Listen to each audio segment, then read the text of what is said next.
Good afternoon यार सबैजनालाई म मेरो यो भिडियोमा वेलकम गर्न चाहन्छु आज पनि। सो आजको यो भिडियोमा पनि हामी नेप्सेको टेक्निकल एनालाइज गर्नेछौँ होइन। र अहिले चाहिँ मेरो ड्युटी जाने टाइम हुँदैछ। सो म चाहिँ आज अलिकति 35 मिनट्स अगाडि उठेको। सो अलिकति भिडियो बनाएर अपलोड गर्छु भनेर चाहिँ होइन, किनभने आज हाम्रो सन्डे मार्केट खुलेको आज यो विकको फर्स्ट डे हो होइन। सो र जति पनि नयाँ भ्युवरहरू हुनुहुन्छ म उहाँहरूलाई के भन्न चाहन्छु भने चाहिँ यदि तपाईँ पनि ट्रेडिङसँग रिलेटेड भिडियोहरू चाहनुहुन्छ, मनपर्छ र केही नलेजहरू गेन गर्न चाहनुहुन्छ भने चाहिँ यो च्यानललाई सब्सक्राइब गर्नुहोला, किनभने यो च्यानल तपाईँको लागि बेस्ट हुन्छ यदि तपाईँ ट्रेडिङसँग रिलेटेड भिडियोहरू चाहनुहुन्छ, इन्ट्रेस्टेड राख्नुहुन्छ भने चाहिँ।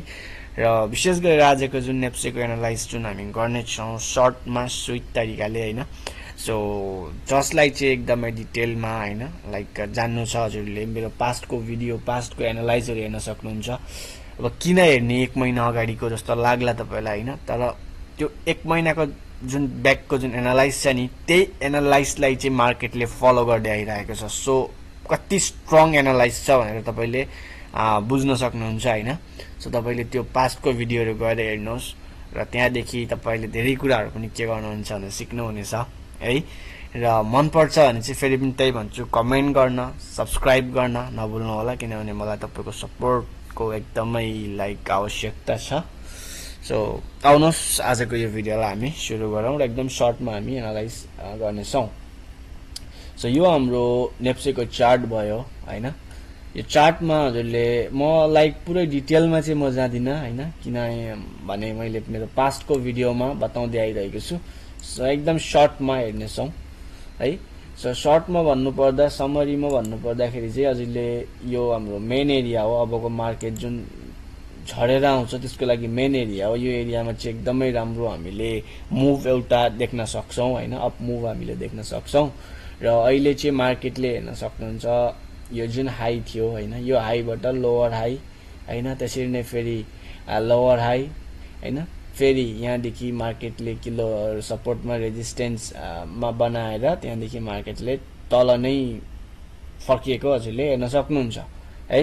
जुन अबको दिनमा हामीले यो एरियामा चाहिँ हामीले एकदम स्ट्रङ मुभ यहाँसम्म चाहिँ आउन सक्छ र यहाँदेखि चाहिँ हामी फेरि मार्केटले पुल ब्याक हुन सक्छ होइन।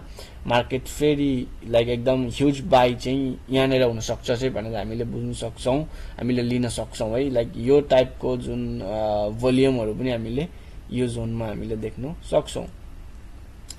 सो हेर्न सक्नुहुन्छ होइन, अहिले मार्केटले जस्तै विगतमा हामीले हेऱ्यौँ भने चाहिँ यो लाइनको तल ब्रेकआउट दिएको थिएन है। यहाँ हेर्नुहुन्छ भने चाहिँ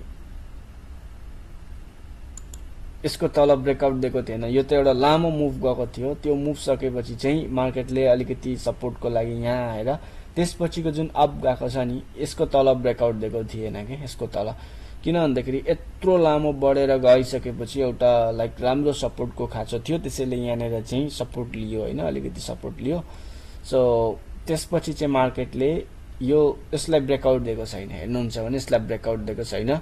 र अहिलेको जुन यो पहिलाको जुन टपमा पुगेर जुन चाहिँ एकदमै हाई सेलिङ भएको एरिया हो, पास्टमा पनि हेर्नुहुन्छ भने चाहिँ एउटा राम्रो सपोर्ट यहाँ हेर्नुहुन्छ भने चाहिँ एउटा राम्रो रेजिस्टेन्स बनाएको एरियाहरूमा पर्छ क्या यो। यहाँ हेर्न सक्नुहुन्छ हजुरले यो एरिया भनेको चाहिँ पास्टको एकदमै रेजिस्टेन्स हाम्रो विगतको जुन बुल रन थियो त्यसको यो एरिया के एकदम रेजिस्टेन्स लिएको एरिया थियो र यही एरियाको आसपासदेखि चाहिँ एकदमै सेलिङ आएको हजुरले अहिलेको एरियामा नि हामीले हेर्न सक्छौँ। सो यसलाई मैले अलिकति यता हटाएँ, यसलाई डिलिट गरेँ है। सो हुन त यो पनि गएको थियो तर ब्रेक गरेको थिएन होइन, तर यो पालि चाहिँ ब्रेक गरेको छ। त्यसपछि पनि ब्रेक गरेर पनि जुन लोवर लो छ, जुन यो हाईको लोवर लो यो छ, सरी मेरो माउस अलिकति दुःख दिइरहेको छ, यो हाईको लोवर हाई यो छ, त्यसपछिको लोवर हाई यो छ होइन, र फेरि लोवर हाई नै छ यो पनि है। यहाँ हेर्न सक्नुहुन्छ यसको देखि लोवर हाई नै छ र प्लस यो जुन रेजिस्टेन्स जुन सपोर्ट छ होइन, र यसलाई पनि आज ब्रेक गर्ला जस्तो छ हजुरले हेर्न सक्नुहुन्छ। आजको यो क्यान्डल स्टिकले ब्रेक गर्ला जस्तो छ। योभन्दा अगाडि यहाँ हेर्न सक्नुहुन्छ, यहाँ चाहिँ सुटिङ स्टार भन्छ यसलाई है।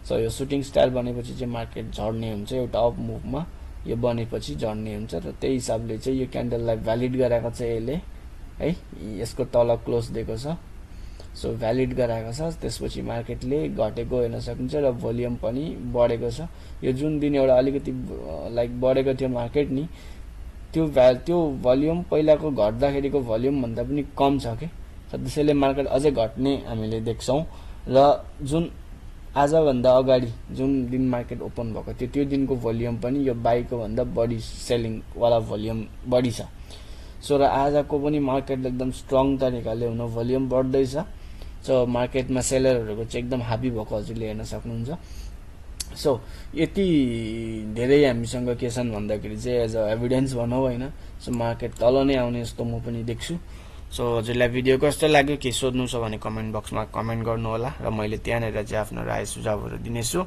र मैले गरेको एनालाइजको भरमा चाहिँ कुनै पनि ट्रेड नलिनु हुन म यहाँलाई रिक्वेस्ट गर्छु यो चाहिँ केवल मैले आफ्नो पर्सनल भ्यू राखेको हो मार्केटको बारेमा हैन जुन मार्केटको जुन उतार चढाव जुन छ त्यसमा आफ्नो पर्सनल भ्यू राखेको र त्यो कुनै पनि ट्रेड नलिन चाहिँ मैले रिक्वेस्ट गर्छु बस तपाईले मैले जुन भ्यू राखेको छु त्यसमा पनि तपाईले हुन्छ नि बुझेर चाहिँ आफ्नो एनालाइज गरेर अनि बल्ल आफ्नो डिसिजन लिन चाहिँ म रिक्वेस्ट गर्छु न कि मैले भनेको भरमा सो आजको भिडियोलाई यहीसम्म राख्नेछु भेट्नु नै छु अर्को भिडियोमा हैन त्यतिखेरसम्मका लागि बाइ टेक केयर